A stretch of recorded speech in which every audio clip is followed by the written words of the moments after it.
All right. Good to get a win. Hard to win in the NFL.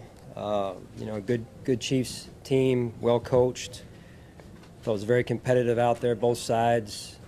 We made some plays. They made some plays. I thought we fought through some adversity with some injuries, some untimely penalties. But the guys were resilient the whole game and came through in the end when we needed it most. So some big time plays there. So I'll turn it over to you. I know you have to watch the tape, but how important was Von Miller in this game? Yeah, I mean, you could feel him, whether or not he was actually sacking Mahomes. He was affecting him, and then he did get him a couple times, I believe. So just you could feel him out there the entire game. So he was phenomenal. Sean, kind of to follow that, I mean, looking at the changes you made through the course of the offseason, acknowledging the way last season ended, whether it's Vaughn, you could point to Jordan Phillips, and you could probably suggest a few others who contributed to have the defense, make the plays they did at the end of that game. Does that speak to maybe the offseason moves you made? Understanding it's just week 6, but do you see a measured difference in that respect? Yeah, I mean, you try and identify what you need to improve your team, and Brandon does a great job with that, and his staff the same way, and then acquiring those players to help you. That can factor in these games in the way that they factored. So it was good to see, and it's not easy. I mean, coming here number 1 against this team, we've had our battles, and I was real proud of the guys and the way they executed in the final moments of the game there.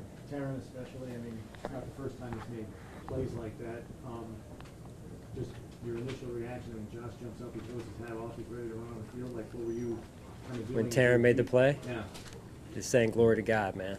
Honestly, I mean that's where first of all glory belongs is to God, and we got a resilient group of guys, resilient men and women in that locker room that have worked extremely hard on the off season, this year, this week.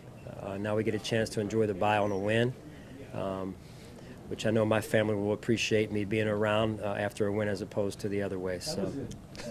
That's an instinctive play, though, Coach, right? Because he peels off his coverage aside, he reads the quarterback, and that's something that needed as an instinct as a player. Yeah, I mean, you got to trust your instincts, and we talked about it a little bit before the game, and these guys prepare all week. They work hard, and then that's when you got to let it flow and trust your gut, trust your instincts. Sean, you've had to play a ton of guys this year because what have you learned about your team's depth over these 6 games? Yeah, just like I said earlier, I mean, we've got depth, and now because of those players playing a lot, especially a lot of young players early. I mean, really, this is the first game other than the first week where we were more healthy than we've been, and so. But it was good to. We had some guys get hurt during the game. We'll see where it goes, but good to have our defensive front, I think, stay healthy, which was good to see. What do you want, Steph? It's my time up? My time's up. What's your plans for the bye week? Everyone will be off, and you'll be there all week with me. Coach, I don't have to tell you the job's not done yet, but how much easier is the bye going to be sitting atop the conference here after 6 weeks? Yeah, we got a long way to go, Chris. But it is nice to get a win, any win going into the bye. It's hard to sit 2 weeks on a bye. It's hard to sit 1 week, on a loss. It's hard to sit 1 week on a loss, let alone 2. So, like I said, my family will appreciate this win in more ways than one, so they don't have to put up with a miserable dad at home for Sean, 2 weeks. One of the things that Josh said that kind of stood out to me, obviously trying to put last year where it belongs, but he said it underscored to him the importance of home playoff games. And whether you addressed it or not, did you collectively maybe have the sense that ultimately today's outcome could potentially determine that down the line? Down the road. I mean, that's obviously down the road, and yes. But down the road, I mean, right now we just got to get some rest this week.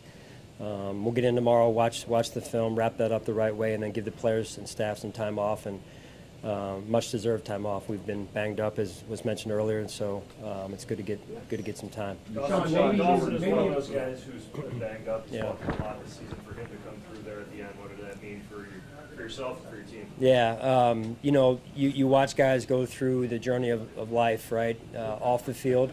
And he's been through it, and he's stuck with it, been resilient, and then he's been banged up a little bit. And you just knew his time was coming. You just knew he was going to make a big play, and he did. And my hat goes off to him. Sean, maybe you got used to it. Maybe you got used to it, but when Josh hurdled, yeah, I was thinking stay in bounds, run the clock, right? Next time don't hurdle him. I should have told him as he was running by me. You know, it's just, you know, the game's always going to come down to the final moments with these quarterbacks, with Patrick and Josh, and so, you know, you want to get the points there, and obviously Josh made a great play. It was fun to watch. Both those guys are elite players, good for the NFL. We're fortunate to be around Josh and watching him grow and develop into what he is now, and I'm sure Andy in Kansas City feels the same way about Patrick. So thanks, guys.